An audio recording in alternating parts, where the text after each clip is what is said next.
শত শত মানুষের মাথার খুলি দিয়ে নির্মিত একটি উঁচু ভবনের ধ্বংসাবশেষ দেখতে কেমন হবে? নিঃসন্দেহে অনেকটা ভয়ঙ্কর। মেক্সিকো সিটির একটি জায়গা ঘুরে গবেষকরা এই নরমুন্ডুর অট্টালিকা খুঁজে পেয়েছেন। চলুন তাহলে সেই অট্টালিকা সম্পর্কে বিস্তারিত জেনে আসি।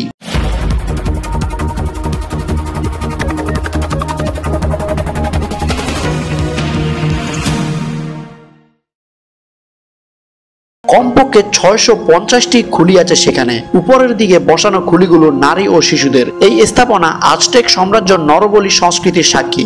গবেষকরা এই আবিষ্কার থেকে নতুন দিশা খুঁজে পেয়েছেন। খুলি খচিত পোশাকটির ভাঙ্গা ভাঙ্গা অংশ থেকে মনে হয় এটি নলা আকৃতির ছিল। এখন যেখানে মেক্সিকো শহরের রাজধানী রয়েছে, সেখানেই আজকেট শহরের রাজধানী ছিল এক সময়।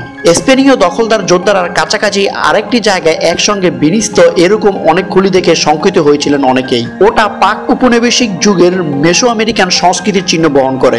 স্থাপনাটির বাকি অংশ দেখার আশায় গবেষকরা 2015 সালে মেক্সিকো সিটির নগরের পুরনো অংশে খনন কাজ শুরু করেন।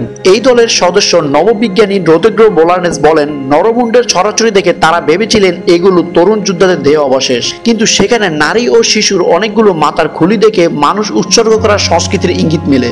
আজটেক এবং অন্যান্য মেসো আমেরিকান জনগোষ্ঠীর মধ্যে সূর্যের উদ্দেশ্যে নরবলি দেওয়ার রীতি ছিল অনেকটাই। তাহলে আজ এ পর্যন্তই। ভিডিওটি ভালো লাগলে লাইক করবেন, কমেন্ট করে আপনার মতামত জানাবেন আর শেয়ার করে অন্যকে দেখার সুযোগ করে দিবেন। আর প্লিজ এমন সব মজার নিউজ পেতে অবশ্যই আমার চ্যানেলটি সাবস্ক্রাইব করে রাখবেন। Video update journalist news desk.